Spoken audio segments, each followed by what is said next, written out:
Well done, Yates. Well done. Well done. Everything comes in twos. Well done.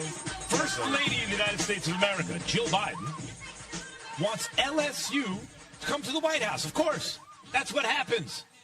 The national champion visits the White House and visits with the president and First Lady. But she also wants Iowa. What? The losers. What? To my memory, I don't remember the losers ever showing up at the White House.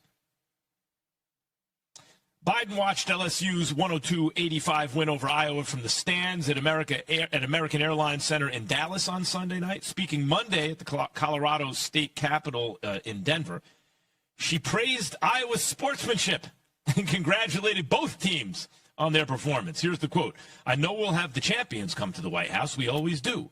So we hope LSU will come," she said. "But, I'm going to tell Joe I think Iowa should come too because they played such a good game." Now, listen, unless you're very naive, you understand that the president or first lady does not make us any public statement without the political implications in mind. No This doubt. is politically motivated, obviously. Why, Chris? Well, I mean, What jumps to mind? well, the Iowa caucuses. The right? Iowa caucus. Yeah, that's usually where presidential campaigns kick off. Now, I know the Democratic National Committee is moving it, and their first caucus is down in South Carolina in February of 2024. Right. So to make the people of Iowa feel seen, this is an easy win for Jill Biden, inviting America's darling and Caitlin Clark and her squad to the White House because they played so well in the NCAA tournament in the national championship game. And yet, Jay, it doesn't fit. Something feels wrong, doesn't it? It does and it doesn't.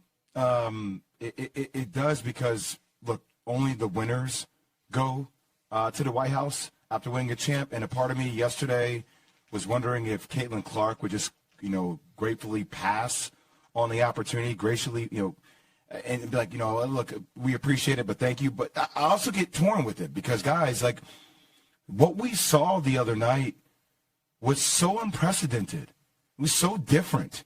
9.9 million viewers. It got up to 12.6.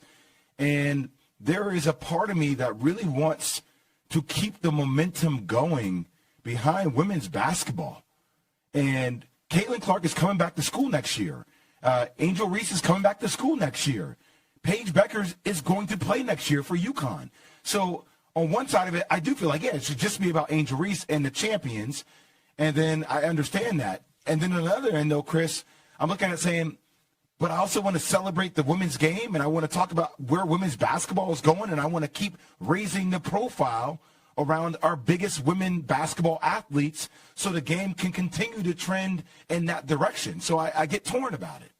Yeah, Jay, I'm not torn about this one. I mean, when you win a chip, you go to the White House. Like, I remember when I won Super Bowl 46 and we went to meet President Obama, I damn sure didn't want to sit at that stage with Tom Brady and the New England Patriots after we whooped them in the Super Bowl. That's not how this thing is done. We want to celebrate the champions. The visit to the White House is supposed to be something special for elite-level athletes. So I don't know why we want to diminish it in that way by inviting the runner-up. I mean, it feels like a participation trophy that Jill Biden is giving out for the Iowa Hawkeyes. 1,000%. And that's just not fair, and it really takes away from the spotlight that deserves to be on Angel Reese in LSU. And Angel Reese clearly felt some kind of way about it because she took to social media and on Twitter yesterday talking about how Jill Biden's invitation to the Iowa Hawkeyes, if it was extended, would be an absolute joke. And Stephen A. co-signed it. And they're absolutely right. The problem that I have with this gesture, Max, is because I have serious doubts that if the inverse were true, if Iowa ended up winning the national title and LSU and Angel Reese were on the losing side of it, that Angel Reese and LSU would get the invitation. Now, I know it's a hypothetical. We'll never be able to prove it. But I don't think that would be the case in terms of Jill Biden in the White House inviting there's a lot the loser, the runner-up in LSU had they fallen to the Iowa Hawkeyes. There's a lot here. Can't prove a counterfactual. But, you can't. But and look, and race plays into this too. First, Jay, let me address what you said. Mm-hmm. It is important to establish characters. One of the reasons that the women's tournament was much more compelling than the men's tournament this year was there were characters that because there's not a league offering hundreds of millions of dollars siphoning off all the talent, right? In the women's game, there is in the men's game. So you have more established, more interesting characters in the women's game. We cared more about it than the level of play. Offensively, at least, was at an unprecedented level, the all-time highest score in a finals, in a women's finals. And of course, there were storylines, and South Carolina was this dominant team, and Dawn Staley and Aaliyah Boston, and here comes Caitlin Clark. Oh, wait a minute, there's LSU and these. So I get it, Jay, I get it. But Chris, to address your point, the fact is it feels like there was a double standard applied in the area of sportsmanship when Caitlin Clark was, you don't see me. That whole thing, that John Cena thing, when she was doing it, there were literally, it wasn't enough to just accept, it was celebrated. Pieces were run, talking about how good her trash talk is for the game. Yeah. And then when it was done to her by Angel Reese, that's the worst thing, right?